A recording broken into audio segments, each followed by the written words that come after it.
Kami ingin tahu penilaian Rasul Paulus tentang orang-orang yang memandang diri mereka sendiri jauh lebih baik daripada memandang orang lain. Apakah penilaian Paulus tentang mereka yang memandang diri mereka sendiri jauh lebih baik daripada orang-orang lain? Apa yang Alkitab katakan? Kita Benar. tidak akan kembali kepada keputusan agama, orang, atau apapun. Karena Alkitab, inilah firman Tuhan. Ia berkata dalam ayat 7, apakah Anda memandang hal menurut penampilan luarnya? Itu berarti Anda hanya memandang pada penampilan. Jika seorang yakin akan dirinya bahwa ia adalah milik Kristus, maka kita juga milik Kristus. Sesudah itu, ia berkata dalam ayat 12, memang kami tidak berani menggolongkan diri kepada atau membandingkan diri dengan orang-orang tertentu yang muji diri sendiri. Kita tidak berani mendapatkan diri kita dengan orang yang muji diri mereka sendiri. Kita tidak punya hubungan apa-apa dengan mereka, atau membandingkan diri kita dengan mereka. Tapi mereka, apakah problem mereka? Pertama, mereka mengukur diri sendiri dengan diri sendiri. Bayangkan, bahwa saya membandingkan diri dengan diri sendiri sehingga saya berkata, saya baik. Karena saya membaca Alkitab di pagi hari dan juga berdoa selama 5 menit. Jadi itu baik.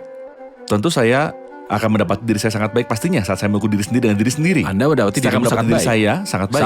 Satu, juga nomor 2, membandingkan dirinya dengan diri mereka sendiri. Yang berarti ketika saya berkata, saya lebih baik daripada saudara yang lain dalam jemaat kami, atau saya lebih baik daripada saudara Anu dan Anu.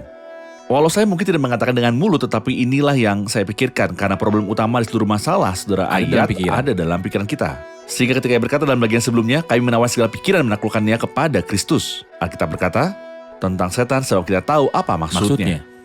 Alkitab berkata, hendaklah kamu menaruh pikiran yang terdapat juga dalam Kristus Yesus.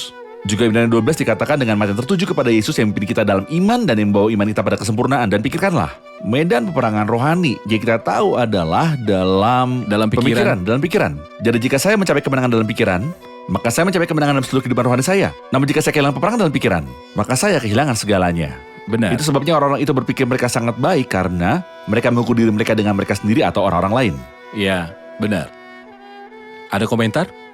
Ada sebuah konsep yang tersebar luas dalam lingkaran Kristen bahwa jika manusia ingin mencapai suatu tingkat kekudusan tertentu, perlu untuk mempermalukannya dengan melarangnya makan sejenis makanan tertentu atau melarangnya dari makanan pada umumnya, atau bahkan berdoa dalam jangka waktu yang lama sehingga kita dapat memuaskan Allah.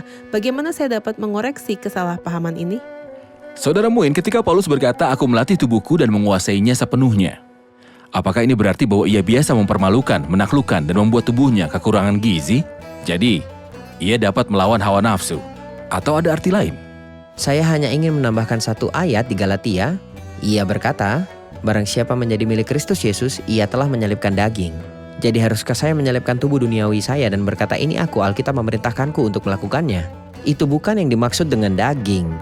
Saya harus menghormatinya, ketika sakit saya harus mengobatinya. Saat lapar saya berikan makan dan saat haus saya berikan minum dan menghangatkannya ketika dingin. Sehingga saya dapat memakai tubuh dan darah saya untuk melayani Kristus. Lalu apa maksudnya tubuh?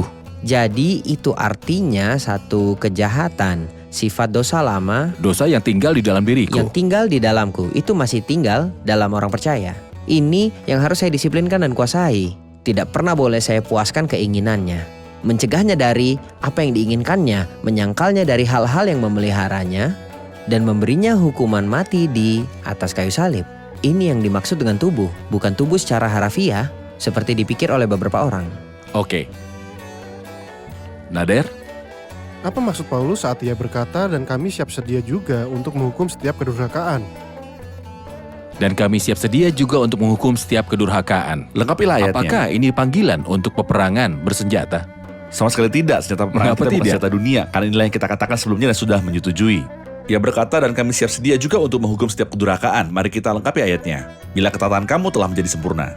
Ini berarti ketika orang Korintus menggenapi ketaatan mereka, barulah mereka akan mampu menghukum dan menyingkirkan semua ketidaktaatan. Benar. Baik. Sedikit saya tambahkan. Silakan.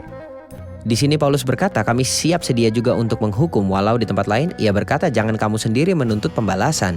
Kedua ayat ini tidak saling bertentangan, namun Paulus menggunakan otoritas kerasulannya dan berkata bahwa ia siap menghukum. Siapa dan kapan? Ia berkata bila ketaatanmu telah menjadi sempurna, ia minta mereka menaatinya dalam urusan moralitas secara seksual. Dan ketika mereka taat menolak para pengajar palsu dan ajaran-ajarannya, Paulus siap menghukum mereka menggunakan otoritas dari Allah.